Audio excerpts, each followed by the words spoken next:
Do you feel like you're trembling inside every time you walk into a room full of people? You play the part of someone confident, but deep down, you just want to escape. You replay every word you said 1,000 times after the conversation is over. You think people are watching and judging you. The truth is, you're watching yourself more than they ever will. Social anxiety doesn't mean you're weak. It means you're exhausted from pretending. Because you believed the biggest lie, that you need confidence before you take action. But the truth? Confidence comes after the action. The biggest prison you can live in is trying to please everyone and forgetting yourself. Maybe it's time to finally be yourself.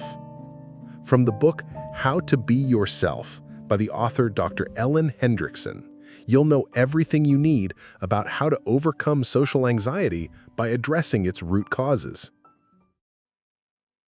Imagine this. You walk into a room full of people. It's not that you don't know how to talk to them. It's not that you lack charm, intelligence, or even a sense of humor.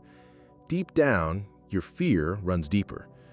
You're worried that somehow the real you might slip out, flaws, weaknesses, and all, and when that happens, judgment will follow. This is social anxiety, a fear not of people, but of being exposed. Social anxiety isn't about shyness or introversion, despite the common misconception. It's not even about lacking social skills. In fact, many people with social anxiety are perfectly capable of navigating conversations or even giving a presentation. The struggle isn't visible to the outside world because it happens internally, fueled by a burning fear of judgment. This fear whispers, what if they think I'm boring? What if I embarrass myself? What if I'm rejected? There's a psychological term called the spotlight effect. It means that you think people notice your flaws much more than they actually do. The truth is, most people are too busy thinking about themselves to judge you as harshly as you assume. But this is the trap of social anxiety. It distorts reality, convincing you that all eyes, all judgments are on you. Here's where the concept of the reveal comes in. Social anxiety often stems from the fear that some deeply personal flaw or something you perceive as a flaw will be uncovered for everyone to see. Maybe you think people will find you awkward. Maybe you're convinced you're unlikable, even if there's no evidence to support it. The pressure to hide this flaw becomes overwhelming, creating a self-defeating cycle. The more you fear judgment, the more you withdraw, and the more you withdraw, the lonelier and more convinced you are that you don't belong. But listen carefully. This anxiety, it's not who you are. You aren't your fears. You aren't your doubts. Social anxiety is a mental habit. It feels real, but it doesn't define you. And that's the first step toward growth, understanding that this isn't a permanent flaw. When you realize that the voice of anxiety is just that, a voice, not a truth, you start to take back control. If you're nodding along, recognizing this in yourself, remember, you aren't broken. This is something that can change. Growth begins the moment you acknowledge this fear, don't push it away, and start walking through life knowing that anxiety isn't a wall, it's a shadow. Social anxiety isn't shyness or a lack of skill. It's the fear of judgment and the belief that a flaw will be revealed to others. This fear thrives on the spotlight effect, making you think others notice your flaws more than they do. But the truth is, social anxiety is not who you are. It's a habit of thinking. Understanding this is the first step toward growth. You aren't broken, and this is not a permanent part of you. If you feel you're benefiting from this video, support the content by liking and subscribing to the LifeRise channel, so videos like this one continue to appear for you. Think back to the last time you felt anxious in a social situation. What were the thoughts running through your head? Maybe they sounded something like this. I'm going to mess this up. Everyone is judging me right now. Why do I always say stupid things? That voice, the one that doubts you, criticizes you, tears you down, is your inner critic. Your inner critic is often the loudest voice in your mind, feeding your anxiety and holding you back. It's that internal commentary that tells you you'll fail before you even try. What makes it so dangerous is how convincing it can be. This critic distorts your thoughts. It catastrophizes, painting worst-case scenarios about the future. It labels you in harsh, unforgiving terms like awkward, boring, or stupid. It even tries to read other people's minds, convincing you that they must see all your flaws. But here's the truth you need to hear. Your inner critic lies. It's not objective. It's not accurate. It's a voice shaped by fear and doubt, not by reality. The thoughts it feeds you often have little to no evidence to back them up, but because they sound like your own inner voice, you believe them without question. So, how do you quiet this relentless critic? A powerful method comes from cognitive behavioral therapy, which teaches you to challenge your distorted thoughts. One simple but effective technique is called a thought record. Here's how it works. When you notice a critical or anxious thought, write it down. Then ask yourself, what's the evidence that supports this thought? Is there any evidence against it? Finally, rewrite the thought in a more balanced and realistic way. For example, if your inner critic says, "Everyone thinks I'm boring," ask yourself, what proof do I have of that? Are people really saying or acting like they think that? Or is this just my anxiety talking? Once you've explored the evidence, replace the thought with something more realistic, like, "I don't have proof that people think I'm boring. It's possible they're more focused on themselves than judging me." It might feel awkward at first, but this exercise helps you see that your inner critic isn't the voice of reason. It's the voice of anxiety. The more often you challenge those thoughts, the quieter the critic becomes. Here's something else to remember. We often accept the harshness of our inner critic without questioning it. If a friend spoke to you the way your inner critic does, you'd never tolerate it. So why do we tolerate it within ourselves? Learning to be kinder to yourself is the first step toward mental resilience. Building confidence doesn't start with perfection, it starts with self-compassion. The inner critic is the voice that fuels your anxiety by doubting, judging, and predicting failure. It distorts your thoughts through catastrophizing, labeling, and mind reading.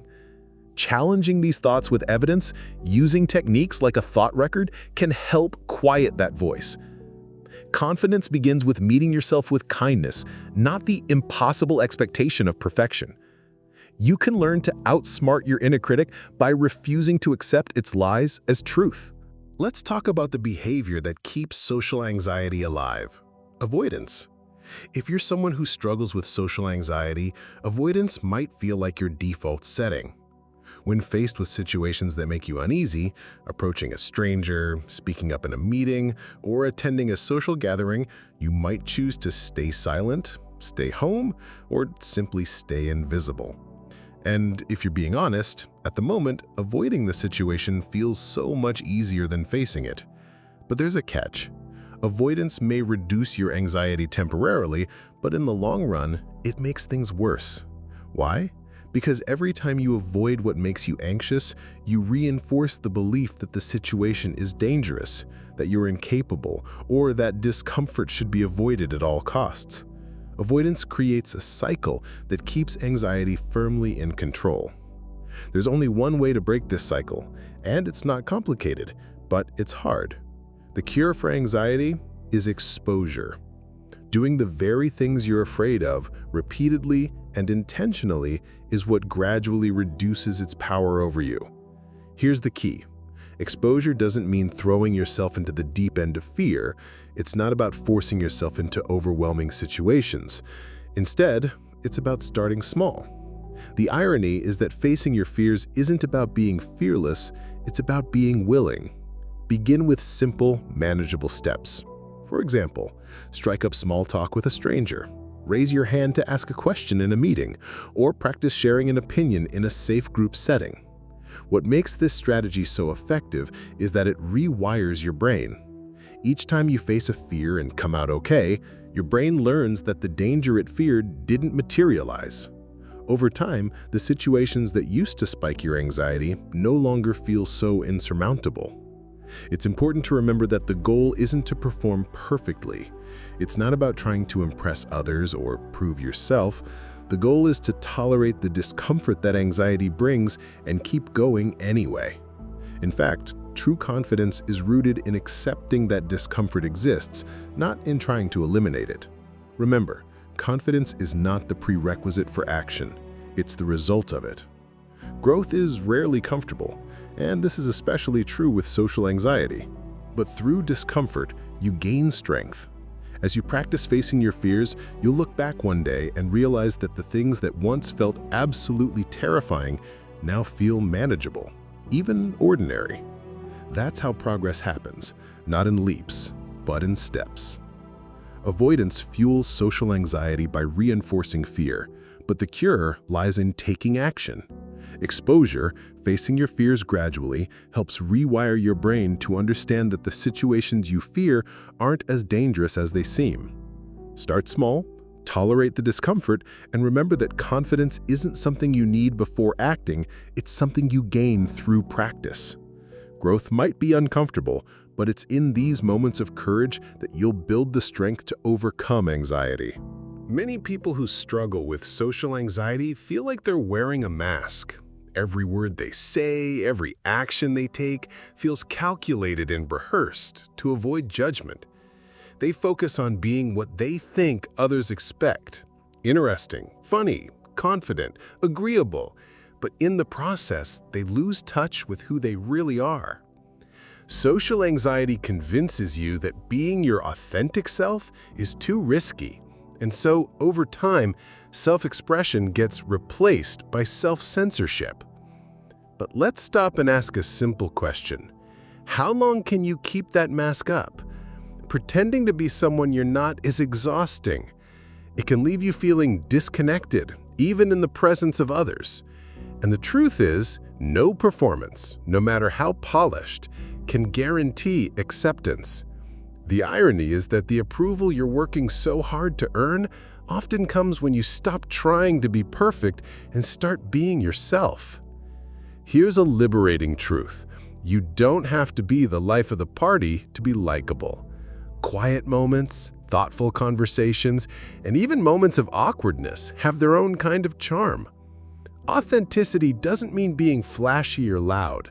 It means being consistent, aligning your inner values with your outer actions. People are drawn to sincerity and honesty more than perfection. Of course, being yourself can feel risky, especially if you've been hiding behind a mask for years. Getting in touch with your authentic self starts with small moments of honesty. Try speaking up when you normally stay silent, sharing an opinion or expressing a preference, even if it feels scary. It's through these small acts of courage that you begin to reclaim your voice. Another thing to remember, authenticity isn't about trying to make everyone like you. That's impossible. It's about being okay with who you are, whether others like you or not. The people who are meant to connect with you will, and those who don't, they were never your people to begin with. Living authentically is one of the greatest forms of self-respect. It's choosing to show up as you are, even when it's uncomfortable. You learn to stop asking, "What do they think of me?" and start asking, "Am I honoring myself? Am I living with integrity?" This shift is powerful because it's not about fitting in, it's about finding freedom. People with social anxiety often wear a mask to meet others' expectations, but this is exhausting and disconnects them from their authentic selves. True connection happens when you stop trying to perform and start being yourself. Aligning your inner values with your outer behavior takes courage, but it leads to genuine relationships and self-respect. You don't have to please everyone. Your value comes from showing up as yourself, not from earning others' approval. Authenticity is the path to true connection and freedom. When it comes to confidence, people tend to think of it as something you either have or don't. But true confidence isn't some magical trait that only a few lucky people are born with. It's something you build, piece by piece, experience by experience. And like any skill, It takes practice, patience, and consistency. The first thing to accept is that confidence isn't a destination. You won't wake up one day and suddenly declare, "I've arrived." Even the most confident people still face moments of doubt or fear. The difference is that they've learned to move forward anyway. They embrace imperfection and tackle challenges with an understanding that making mistakes, being unsure, and even failing are all part of life. Confidence comes from being willing to engage, even when things feel uncertain. One of your greatest allies on this journey is self-compassion. Many of us treat ourselves with far less kindness than we offer anyone else. Imagine how much lighter life would feel if, instead of criticizing yourself for stumbling, you encouraged yourself to keep going. Self-compassion means talking to yourself the way you'd talk to a close friend, with understanding, patience, and support. Long-term confidence also grows from creating daily habits that nurture your self-worth. Journaling about small wins, practicing mindful breathing in moments of stress, or even celebrating small achievements can reinforce your value. Every positive action, no matter how small, is a step toward grounding yourself in who you are, not in how others perceive you. Of course, confidence doesn't mean eliminating anxiety altogether. Social anxiety might still show up from time to time, but it doesn't have to control you. The goal is freedom, the ability to live fully, knowing you can handle whatever comes your way, even if it's uncomfortable. True confidence is when you're okay with not being okay, and you still choose to show up. Let's take a step back and remember what we've covered. Social anxiety isn't about a lack of skill, it's the fear of judgment and the belief that something about you is fundamentally unacceptable. This fear thrives on avoidance, self-criticism, and perfectionism. But you have the tools to break free. When you redefine social anxiety not as a flaw, but as a habit of thinking, you take the first step toward growth. Challenging the inner critic with evidence and self-compassion begins to quiet its voice. Taking action, even in small ways, rewires your brain to see discomfort is less threatening. And finally, the courage to live authentically allows you to build real, meaningful connections with others. The journey to overcoming social anxiety isn't always easy. It's filled with challenges and moments where progress might feel slow, but it's worth it. Because on the other side of fear lies freedom. The freedom to fully participate in life, to connect with people on honest terms, and to grow into the strongest version of yourself. To anyone listening right now, you don't have to be perfect to be worthy. You don't have to be fearless to grow. You just have to show up, little by little, moment by moment. Confidence isn't a prerequisite for taking steps forward. It's built in the very act of trying. So start where you are. Take that small, brave step forward, and know that every time you do, you're moving closer to the life you were meant to live, one where you aren't living in fear, but in freedom. Confidence isn't innate. It's built over time through practice, patience, and action. It's about embracing mistakes, cultivating self-compassion, and creating habits that nurture your self-worth. Social anxiety doesn't have to control you. While moments of fear might still arise, you have the power to grow and live freely despite them. The path to confidence is about showing up, not perfectly, but courageously, even when things are uncomfortable. True confidence is stepping forward knowing you're enough just as you are. Building a stronger, more resilient personality is a huge step forward, but here's the truth. Even the most confident person can stay stuck if procrastination is silently controlling their life. In the next video, I reveal exactly why you keep putting off your tasks and how to finally break free from it. If you miss it, you'll keep wondering why your progress feels so slow, no matter how much you grow. Click here now and take the next step before procrastination takes it from you.